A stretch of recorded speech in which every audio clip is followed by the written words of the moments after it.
Looks like there's some big news with Sarah Boone, Big Bad Boone. Now, back to our top story.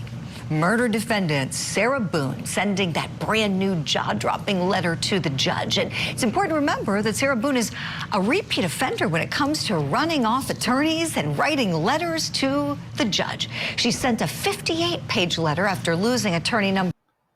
Hand delivered. Sarah Boone.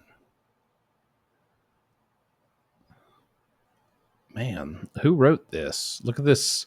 Look at this this penmanship in some of these places. Is this I'm wondering if this is actually how she did it. Is this her flexing of how well she writes her fonts? The little stars and the little, it's very nice, very well formatted, Miss Boone. Got to give it to you. Parade. A year ago, we watched her hand deliver a letter to Judge. Okay. I'll have to talk to my JA about that. If you want to give me another copy, that's fine. Yes, please. And do I normally get a copy? I haven't gotten one. Well, it'll be filed in the case.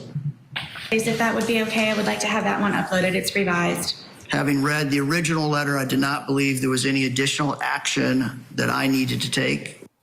I'm not going to lie. Sarah Boone, you know, I know everybody knows I've done a decade in prison. I guarantee you she is taking advice from other inmates about what she needs to do. Everybody and their mother is chiming in her cell block, wherever she is, whether they're yelling it through the cell doors, whether they're coming up to her during lunch. And she's probably all too receptive of it because she doesn't seem like the hardened criminal type. She doesn't realize, hey, lady, there's a thing that we convicts refer to as jailhouse lawyers. And this really isn't a prestigious term. It's more of a slur. Okay. Like, you don't want to be a jailhouse lawyer because it's kind of just like, man, this guy, he's been locked up or he's been arrested so many times, he thinks he knows everything. And you might know a thing or two, but man, you don't want to listen to these inmates who are coming up like, you need to do this. And I guarantee you, I would bet money that's played a part into Sarah Boone refusing so many freaking public defenders, attorneys, and all that. I mean, they're public defenders, you know. They're working for free. That's played a part in that because everyone's in her ear telling her stuff because she doesn't know what to do. She doesn't have any experience with this. And so everybody's in her ear who thinks they know all this stuff, who's been in and out of jail, in and out of prison all their life, juvenile, everything, telling her what she needs to do. And she's soaking it all up, listening to them, not realizing these idiots don't know what they're talking about either because they keep coming back. That's why they know kind of some of all this stuff, but they still ain't figured it out. Otherwise, they'd go get their own law firm. You don't know. You don't know what you're doing. And so she's coming back. I mean, listen, I'm not just rambling here. This is how it goes in a cell block. People come in, they got a serious case. They're stressed out. They've never been through anything like this before. They don't know what to do. You can't talk to anybody except these inmates. And you're in there pacing around. You're scared. You're stressed. You're worried. Well, what do I do? How do I help myself? How do I get out of this? What's the right thing to do? And you know what they do? Everybody, especially the first timers or the youngsters, because usually youngsters are first timers. You're going up to everybody in there. Hey, here's what I'm in for. Here's my case. Here's what they're saying. Here's what this says. Here's what this paperwork says. What do you think I should do, man? I don't know what to do. What do you think? And there's always some old inmate who's been through the ringer who just, they know everything. They're very extroverted and, they're trying to get you. You need to do this and do that. And this person doesn't know. They're just, they don't know what's going on in here. They don't know what they're in for. And they're listening to all this crap in their ear, probably telling them, hey, keep refusing your lawyers. That's honestly what I think got her into this. And part of it's on her for being that gullible. But hey, I guarantee you this is inmates acting like they know everything, all in her ear because she's stressed out, asking a million questions a day to anybody who will listen what they think she should do. That's what's going on here. And anyone who's been to jail or prison, please chime in on the comments and validate this. This is what people do when you get in a cell block, and that's some awareness I want to bring to a lot of people who've never been, who don't realize this. This is what's going on behind the scenes in the cell block.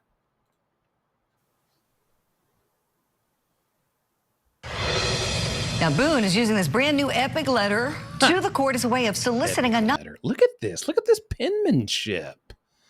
Did she do this? She's got her signature stars there. Wow. Good penmanship, Miss Boone. If I can say nothing else positive about you, it certainly won't be about that haircut. But good penmanship. I mean, this would grab my attention.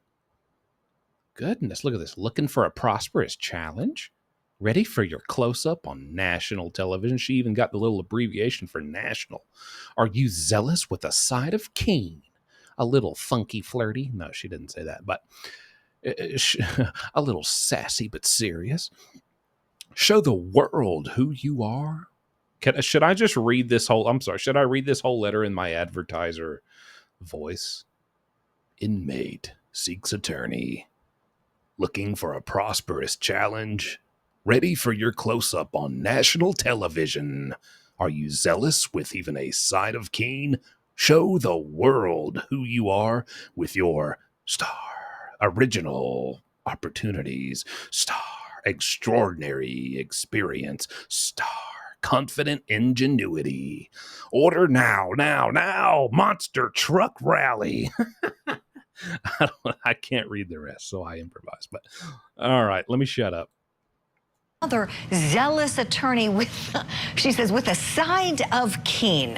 Yes, she did. Whatever that means. Let's try to make some sense of this, and let's talk about what His Honor should do with this defendant. I have a very special guest I want to welcome on the program this morning, Judge Elizabeth Scheer, who presided over the Parkland school shooting trial in Florida. She works now in the private sector as a civil lawyer. We're so pleased to have her. Good morning, Judge Elizabeth. How are you? Good morning. How are you, Julie? Good, thanks. Great to see I'm you. doing great as well, so, y'all. Judge, Hey. I'm curious, if you were in this judge's position, tell us, please, what you would do with defendant Sarah Boone. Well, here's the thing. First and foremost, people need to understand that you have a constitutional right to an attorney. You do not have a constitutional right to the attorney of your choice. Mm-hmm. So what I would have done, which is quite different than what this judge has done, not to say either one is right or wrong, but I would have selected an attorney off what we call the wheel of private counsel that have signed up to be court-appointed counsel for indigent clients once the public defender has a conflict and withdraws. Just so y'all know, if you're not aware, indigent clients, indigent is a term that basically means you're not having any money come in on your jail account, your commissary account, because that's kind of like your bank account. Yes, that's usually for snacks, but you can use that for phone calls. You can actually sign out checks from your inmate account balance to bail bondsmen, lawyers, all that type of stuff. So indigent just means you have no funds. You have no money. She doesn't have any money. Look at her haircut. And I would have chosen an attorney that I know has thick skin and can deal with clients like this. I would have had a pretrial hearing. I would have pulled the attorney aside with the state attorney, and I would have said, listen, this woman is very difficult, but I need somebody who can get this case through a trial. Are you up for the challenge? And that's the way that I would have handled it. I like that idea, Judge. Where I practiced, there was a county office, they called it an office of conflict counsel, to take cases that perhaps the public defender's office was conflicted. I wondered if perhaps in your jurisdiction there was something similar, and those attorneys oftentimes had more time than to deal with cases like this one, right? And when you have someone who can maybe devote a little more time to somebody who can be kind of high maintenance, let's say, that can certainly be helpful. So with this letter to the court, in this case, yeah, go ahead, Judge. I'm sorry, go ahead. No, please, it's okay. I think in this case, she's already been through conflict counsel. I think she's been through the public defender, then comes conflict counsel, Then they go to the wheel, which is private attorneys who stand in as indigent attorneys or attorneys for the indigent once the conflict counsel withdraws. So I believe she's already been through both of those offices, and now we're private attorneys who agree to be basically special public defenders when needed. Appreciate that, Judge. So now with this letter, it's a letter with... Your honor to you, ma'am. You've already interrupted her. To it. It's going to the court. We're seeing it, of course, as you know, Judge, folks all over are seeing it because this case is huge in the world of true crime. People want to see justice for Jorge Torres. What, if anything, should the court do? Should there even be a response? Should the judge even dignify this most recent letter with a response? I'm sorry. Let me chime in as just a nobody. I'm not a judge or anything, but I don't see why he would. You can do that. I'm just saying you can do that. If you, as I don't care how fancy you want to make your letter, if you want to make it look like, you know, the U.S. Constitution with all this fancy script and Comic Sans font, Times New Roman. I mean, all this these star asterisks and however advertisement you want to make it look. I mean, you can do that. You can write whatever you want, you know, and send it out. And if you want to put it out there, okay, you can do that. So I don't see why he would give a response, but I mean, let's hear what she has to say. I guess she'd know better than me. Who am I? I wouldn't. Absolutely not. I would just do a notice of filing, send it to the parties, agree, Judge. and move on. I would ignore her. Obviously, she's trying to get attention. I think she's a bit of a narcissist, in my opinion. I'm sure you are not alone with that opinion, Judge. We've heard a lot of people just outraged on social media saying the same thing. So when we get to the point of attorney number 8, and having to withdraw, and the court granting permission to withdraw, and then saying enough is enough, now it's time to represent yourself. Do you agree with that decision the judge made to cut it off? I absolutely agree. You know why? Because it's going to be incredible. What an incredible trial this is going to be. I mean, do we remember who the last person we saw represent themselves was? A Mr. Daryl Brooks. Good Lord. I mean, incredible trial, and got what he deserved. Right. But we still got an incredible trial out of it. This is Sarah Boone. And I'm going to make a video here probably tonight or tomorrow about, you know, of coming from an ex-convict's perspective who served 10 years in prison. I've talked to people in Florida where she's at. I've talked to female inmates who have done 20 years. They've had 20-year sentences in women's prison. I've talked to them already. I'm prepared to go ahead and put out a video about what is the prison experience going to look like for Sarah Boone, assuming she goes to prison for some amount of time for some charge. And will she even survive that? Will she get beat up? Will she, you know? I'm going to put that out either tonight or tomorrow. Comment if you're interested in that. Maybe it'll nudge me along a little bit with how fast I do it. But, you know, if nothing else, this is going to be an amazing trial because we all know probably what's going to happen. But I would love to see Miss Boone step up and let's see what you got. You have this bright Boone idea.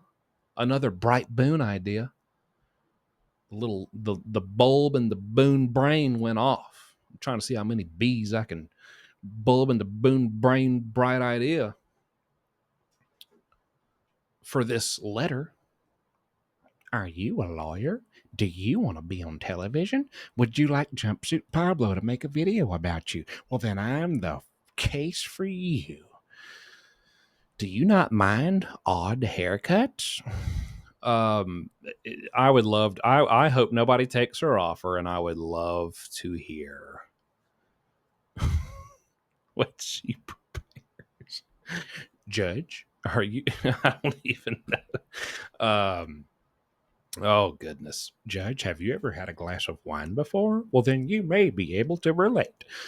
You know, I don't know what she's cooking up in that Boone brain, but I'd love to hear it, and I certainly hope. I think it's the right decision. I certainly hope we see a Sarah Boone attorney at law court case. That would be fantastic. At 8 attorneys. See, I'm not sure that that's going to indeed. Oh, and we're having a little bit of trouble with Oh. your connection, Judge. Would you mind I starting gave again? such a hot take opinion that it just crashed the video. We missed the first part of what you said, please. Wait, I want to read this letter. No problem. Can you hear me? Quick. I can hear you now, yeah. Wait till it scrolls up. Okay. I'm just going to read this for y'all. Sorry. Confident ingenuity. Qualifications must include. Look at this. I mean, say what you want. Look at this advertisement design. You know, she is bored. She doesn't have a lot to do in there. She wakes up, eats her crusty biscuit with a side of a cold boiled egg, and gets to work on this. Look at this. Look at these, arrows. In case you missed it, qualifications must include, people, being trustworthy, honest, passion-driven. You need to have a passion for me, open-minded, exceptional problem-solving skills. Yeah, your problems. I got an exceptional problem, and so I need somebody who's got exceptional problem-solving skills. That's a must, because I need something exceptional. Client inclusion at all times. Team orientation, collaboration. Hey, let's do a YouTube video together, baby. Extreme efficiency and listening. Nobody wants to listen to me. I'm Sarah Boone. No one's listening. Communicating. That's the same thing as listening. Well, I guess not really. Understanding. Dedication to success. Possessing a winning mindset. You better believe we can win. Does this look like the hairdo of a loser? No. Well, capability of excellence and representation. Like all of this just chalks up to ability to get me off. Ability to help me get found not guilty. Like, just put that. Good Lord. Okay. Did that say epic opportunity? Epic opportunity awaits. Wow. This is gonna, ma'am, you're right about that. This is going to be epic. This is going to be epic. So, Epic Boone. I am not sure that sin by this judge is I don't think it's going to Invest in the stand oppressed. appellate scrutiny, because she has a right to be represented. So unless she has emphatically waived that right, knowingly, voluntarily, and intelligently waived her right to a lawyer, and unequivocally asked to represent herself, the judge can't just make her do so, even though her actions would appear that she doesn't want a lawyer because she can't get along with a lawyer. So what I would have done differently is I would not have let all of these lawyers withdraw. I would have given them a sort of a warning up front. And then I would have said, ma'am, you have a right to a lawyer, but you do not have a right to a lawyer of your choosing. I would put on the record that the lawyer is competent. The lawyer's tried many cases. The lawyer is very accomplished. All the things the lawyer's tried to do. She's walking out of meetings with a lawyer. That's her problem. If she doesn't want to sit with counsel and she doesn't want to strategize about her case, that's her problem. That's not the lawyer's problem. The lawyer can only do what the lawyer can do and nothing more. If she doesn't want to cooperate, too bad for her. Well, if the lawyer doesn't want an epic opportunity, too bad for him. Am I right? No, that makes sense. Good stuff. Good stuff. What, I hadn't thought about it like that. Good stuff. But I would not have let all of those lawyers withdraw. I would have told the defendant, you either cooperate or you don't. It's entirely up to you. But this is your lawyer, and you better get along with her, or you can choose to represent yourself. But that has to be her choice. That cannot be the judge's choice. Love what you're saying there, Judge. Preach, sister. Let's take a look together at some of what Sarah Boone is saying that she wants in an attorney. So we've highlighted some of the... qualifications that must be included here. We've got open-minded, client inclusion at all times, a winning mindset, maintaining faith Can-do attitude, in the baby. client. She goes on and on. Extraordinary expertise, original creativity. You know, I don't know what she's looking for here. Judge, do you think this is a game with Sarah Boone, or do you think she really and truly feels unsatisfied with those past 8 lawyers? I think she doesn't like what she hears from these lawyers. And if she hears anything other than I'm going to get you completely off of these charges, absolute, absolved from these charges, you are, in fact, you're a hero, Miss Boone. In fact, here you should have the key to the city for going through this. If she hears anything other than that, I think she's like, I don't want you. Nope. Nope. Give me somebody else. I don't think that this is a game. I don't necessarily think she's stalling. I think she really is a little off her rocker and like I said in the start, she's listening to a lot of people. This is the side, listen, not to toot my own horn, but this is what I feel I'm able to bring to these true crime cases. This is the side of things that this woman and this judge, how would they know? How could they know? They don't know what's going on in that cell block. Whether she's isolated, whether she's not, I don't care. People talk through the toilet holes that all connect to the same pipeline and echo. People get up in the vents where the air blows out and speak to the next room. People communicate. People get down on the dirty floor and yell under that small little inch large crack from where the door doesn't meet fully the concrete and scream all day just to have a conversation with people. People communicate. I don't care if you think they're isolated. She's talking to inmates in there. And they're putting stuff in her head. They're filling her head with all type of stuff because they're just wanting to feel some type of importance, because prison and jail basically strips you of your identity and who you are. And you look for any opportunity to feel like you're better or above someone, or you know more than someone, or you should be valued for this reason or this opinion or this knowledge that you think you have. And if someone else thinks you have that knowledge, boy, you feel important. And they are going to tell you all these things you should do. And she's not able to talk to anybody else because she ain't talking to her lawyers. She's not talking to actual legally trained professionals. She ain't listening to them. She's getting up and walking out. You know why? It's not because she thinks she knows better than them.